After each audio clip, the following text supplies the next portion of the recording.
JavaScript basics. இன்னைக்கு இந்த வீடியோல ஒரு பட்டனை பிரஸ் பண்ணா எப்படி டெக்ஸ்ட் சேஞ்ச் ஆகுது இல்ல இமேஜ் எப்படி சேஞ்ச் பண்றதுன்னு தான் பார்க்க போறோம். இதுல HTML, CSS, JavaScript எது தெரியலனாலும் பரவாயில்ல, நான் பாத்துக்கிறேன்.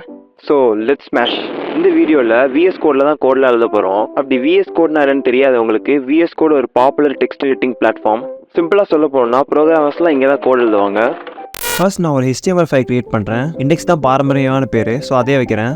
எக்ஸ்க்ளமேட்டரி மார்க் போட்டு என்டர் கொடுத்தா HTML டெம்ப்ளேட் கிடச்சிரும். பிகினர்ஸாக இருந்தீங்கன்னா இதை ஒருத்தர் டைப் பண்ணி பார்க்குறது நல்லது. இப்போ இந்த இண்டெக்ஸ் ஃபைலோட பாத்தை காப்பி பண்ணி பேஸ்ட் பண்ணால் இண்டெக்ஸ் ஃபைலோட அவுட்புட் நமக்கு ப்ரௌசரில் கிடைக்கும். ஃபர்ஸ்ட் டைட்டிலில் மாற்றிடலாம்.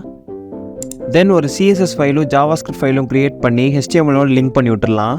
இந்த ஸ்கிரிப்ட் ஃபைல் HTML ஃபைலோட கனெக்ட் ஆயிடுச்சான்னு செக் பண்ணுறதுக்காக ஒரு மெசேஜை பிரிண்ட் பண்ணலாம். console.log ஃபங்க்ஷனை யூஸ் பண்ணி தான் மெசேஜ்லாம் பிரிண்ட் பண்ண முடியும். இந்த மெசேஜ் வெப் பேஜில் இருக்காது, அதோட கன்சோலில் தான் இருக்கும். அதுக்கு ரைட் கிளிக் பண்ணி இன்ஸ்பெக்ட்குள்ளே போய் கன்சோல்குள்ளே பார்த்தா அந்த மெசேஜ் பிரிண்ட் ஆகிருக்கும்.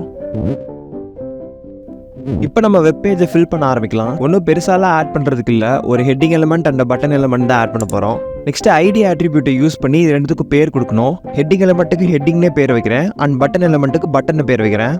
ஸோ இப்போ இந்த JavaScript ஃபைலில் ஒரு வேரியபிள் கிரியேட் பண்ணலாம். First variable for heading. இதில் டாக்குமெண்ட்றது ஹோல் HTML ஃபைலை இண்டிகேட் பண்ணுது.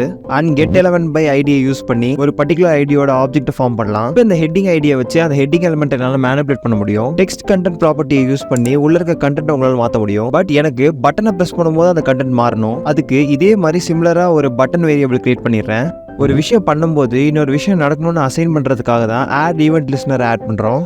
ஸோ இப்போ இங்கே கிளிக் பண்ணும்போது இந்த டெக்ஸ்ட் மாறணும்னு அசைன் பண்ணுறோம். இதே மாதிரி தான் இமேஜுக்கும். நான் இங்கே ஆல்ரெடி 2 இமேஜ் ஃபைல்ஸ் வச்சுருக்கேன். ஃபர்ஸ்ட் ஒரு இமேஜ் எலமெண்ட் கிரியேட் பண்ணி அகைன் அதுக்கு ஒரு வேரியபிள் கிரியேட் பண்ணி இமேஜோட சோர்ஸ் நேமை மாற்றினா முடிஞ்சு. இந்த வீடியோ பிடிச்சிருந்துச்சுன்னா லைக் பண்ணுங்கள். இதே மாதிரி வீடியோஸ் பார்க்க என் சேனலை சப்ஸ்கிரைப் பண்ணுங்கள்.